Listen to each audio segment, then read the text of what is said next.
Welcome back, everybody. Folks, I'm excited because my first guest tonight is an Emmy Award-winning journalist and host of Anderson Cooper 360. Please welcome back to the show, Anderson Cooper.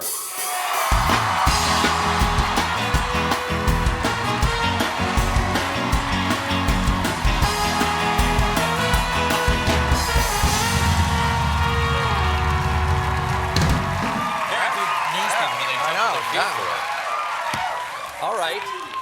So, Anderson, hi. Good to see you again. How you doing? It's always nice to follow a rain of pee. Yeah.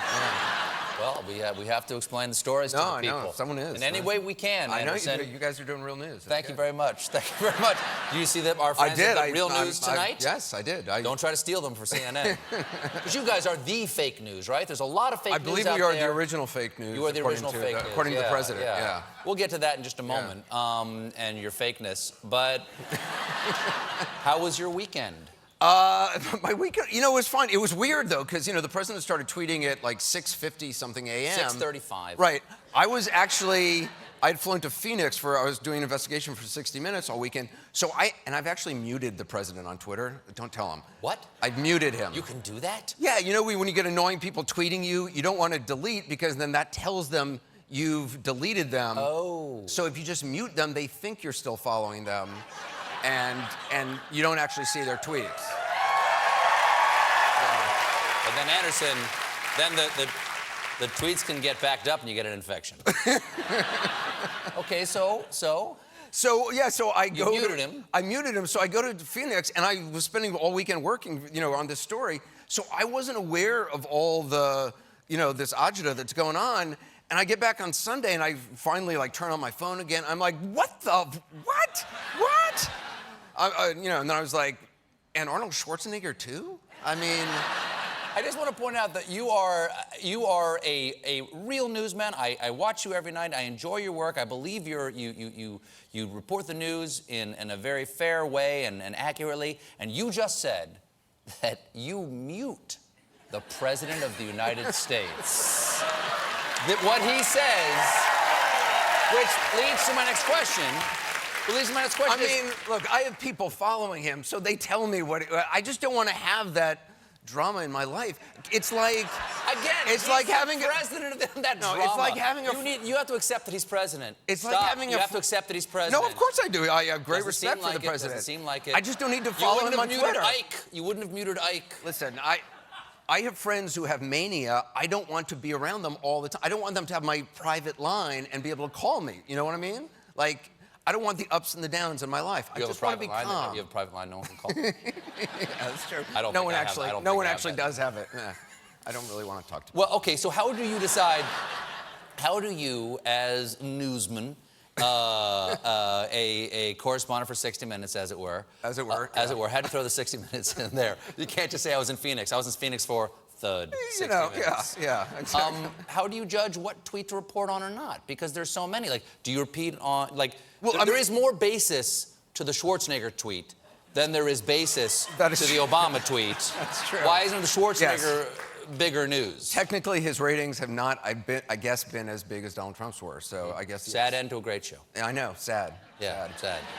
Exclamation mark. Yeah. Yeah, I don't think the reporting on the tweets, I do think it's a large distraction. I mean, I think that's clearly part of what he's doing. Is it pure distraction? No, I don't think it is, because I also think it's like a Rorschach. It's those machines that register earthquakes from a great distance. This is like a seismograph. This is like a real-time seismograph of the inner workings of the president's head, and it's fascinating. We had to wait his for emotions. It's his emotional. Yes, it's an emotional seismograph. He's like a live wire of emotion. We had to wait for decades to hear Nixon on tapes. We hear Donald Trump in real time. Even because usually people try to keep the president sort of cloistered and not in front of the public at all times. He's broken through. And obviously, whoever pries his phone out of his hands takes Saturdays off. That's true. Well, it was funny. The Washington Post wrote an article. You actually quoted it at the beginning of your show. But the part of the article that I found so funny today is it talks about how, you quoted the part where it said that the president, afterward, he felt better, later on in the day. It actually talked about him needing a release. and like he gets angry and it builds up, and then he needs a release, and then he feels better, and then he gets angry again and he needs another release. I'm like, there are many other forms of release. You know what I mean? There's a lot of... Yeah, he doesn't drink, doesn't smoke, doesn't do drugs. Well, yeah. Yeah? There's things you can do. Yeah. I wouldn't know. I wouldn't know, Anderson. I don't know. Hands are too small. Too small. Too small. Hey, how does it feel? Let's get to the fake news thing. How does it feel, you guys at CNN? Because say what you will about CNN, over the years, it's not like you were like raving ideologues over there. You were kind of the pretty middle of the road. Manila envelope of news. Like, it does the job. I believe we're fair and we're accurate. Were you going to say balance? Were you about to No, say balance? I wasn't. I believe that's trademarked. But are you surprised that you guys are the bad guys as opposed to MSNBC? They must be so jealous of how much you get attacked. Because no publicity. Well, bad publicity is what I'm saying. The thing is, Donald Trump watches CNN, which is why he talks about it so much, because he actually watches it, and even when he's railing against it, he's watching it. I've had him watch my show and tweet about people I'm interviewing while I'm interviewing them. Oh, that guy is a jerk. Anderson Cooper's interviewing. What a waste.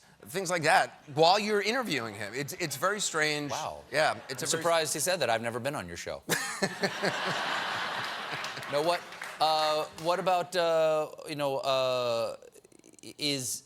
does that change the way you report your show? If knowing that the president is watching you guys at CNN, do you think... No, I mean, I think you try to get a rise out of him as well. No, you do your job. I mean, the idea, you want to be tough. And look, I mean, I didn't have a great relationship with the Obama White House. I used to interview President Obama on the campaign trail before he became president, a couple times as president. I did a reporting on the BP oil spill. I spent 2 months in New Orleans straight just doing nothing but BP oil spill basically every night. And the White House stopped, talking to me for years. So I didn't get to, I didn't have a great relationship. I didn't really have any relationship. I also don't want to really have a relationship with these people. Like, I interviewed Kellyanne Conway a couple weeks ago, maybe my last interview with her ever, I don't know. I mean, no, I'm not saying anything bad about her. I'm just saying I haven't interviewed her since, and it was like supposed to be a 12-minute interview, but it ended up being like 26 minutes. And at one point in the interview, she said something to me along the lines of like, we may have to rethink the relationship we have. I was like, we don't have a relationship. And I don't, I mean, no offense. And I said, like, look, I respect you and stuff, but I don't want to have a relationship with you. I don't want to be friends. I don't want to hang out. I don't believe reporters should be going to, like, parties at the White House. What about the correspondence? I've went once. I will never go again. What year did you go? It is, I don't know. Probably when I first got to CNN. It is the worst. I mean, you were great. Oh, it's wonderful. I watched. It's a wonderful. You were hilarious. I watched you on television. People ready to laugh. But see, right, exactly. That's the thing. I mean, for comedians, it's got to be awful. But it's like the worst bar mitzvah party you've ever been to. And there's security, tough security. So you got to wait to get into the bad party. It wasn't a bar mitzvah. I was afraid it was going to be my bris. Let's break some real news here. Yeah. You tweeted this. This was, where were you? I Instagrammed. And why wasn't I invited I was to on my whatever this Christmas is? vacation. Where were you? I was in Myanmar at an elephant sanctuary. Yeah? I was watching it. It was like my Vladimir Putin moment. Yeah. I was watching an old elephant. Exactly. Putin's only on a horse. You're on an elephant. I wanted shirtless? to one-up Putin, Yeah. Yeah. Yeah, it was an elephant sanctuary. It's like these elephants who have been abused in the timber trade for their whole lives, and wow. You get to feed them and not eat them. You get to feed them. All right. And then we just made some news. You eat them. We just made some news. Well, Anderson, thank you so much for being here. Anderson Cooper, 360. Airs weeknights on CNN. We'll be right back with Judd Apatow. Stick around.